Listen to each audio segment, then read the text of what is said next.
Welcome friends. Next, we will see the difference between resonant antennas and non-resonant antennas depending upon some parameters.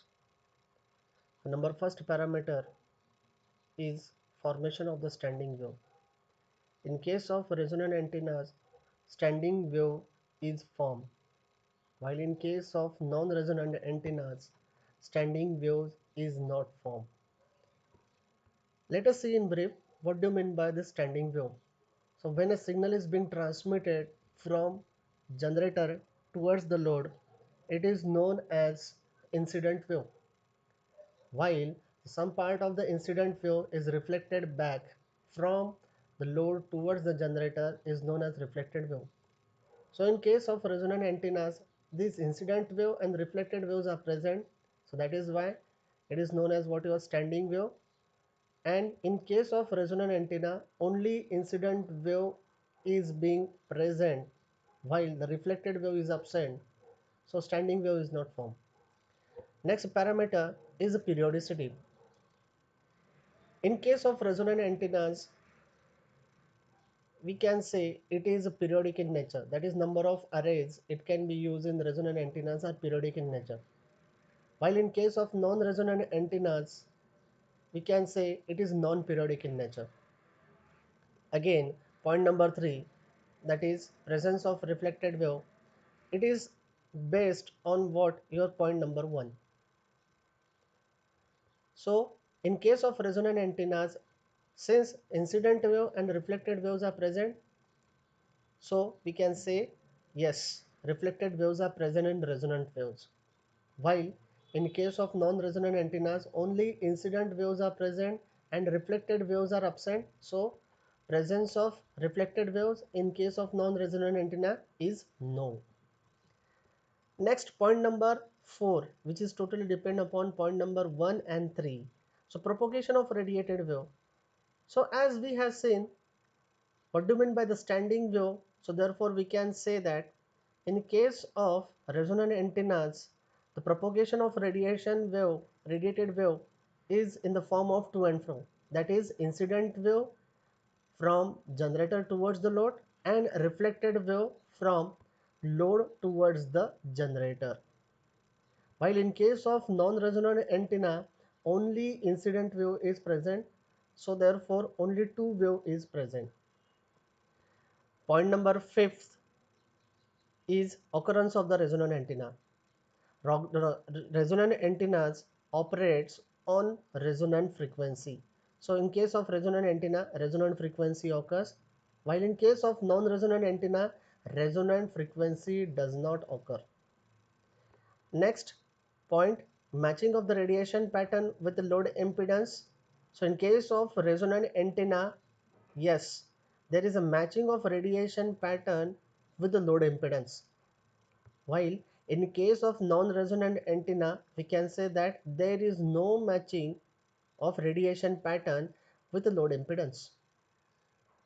Next point, that is the relation between the length of antenna and operating frequency. So in case of resonant antenna, length of antenna is directly proportional to the operating frequency. While in case of non-resonant antenna, length of the antenna is inversely proportional to the operating frequency. Next point is the directivity parameter. So in brief, we can say that directivity is nothing but what? Distribution of the radiation power from the antenna. In case of resonant antenna, the directivity is in bidirectional, that is in the front side as well as in the back side. In case of non-resonant antenna, only unidirectional directivity is present, that is they are transmitting the radiated power only in the one direction. Then next parameter is current to field conversion, that is what a transmission process, and vice versa means field conversion to the current, that is the reception process. So in case of resonant antenna, this field to converge current to field conversion and vice versa process is very high, while in case of non-resonant antenna, the current to field conversion process is low. Again, depending upon the previous parameter, Next parameter is power requirement for the excitation of the antenna. In case of resonant antenna, power required for the antenna excitation is low as compared to the non-resonant antenna. While in case of non-resonant antenna, power required for excitation is high as compared to the resonant antenna. Now comparing these 2 points, next point is what your efficiency. So we can say that we can combine these 2 points and we have with us next parameter, that is efficiency. So in case of resonant antenna, efficiency is high, while in case of non-resonant antenna, power conversion efficiency is low. Next parameter is bandwidth. Bandwidth required for the resonant antenna is low, while bandwidth required for the non-resonant antenna is high. Next parameter, matching of the load impedance with the characteristic impedance.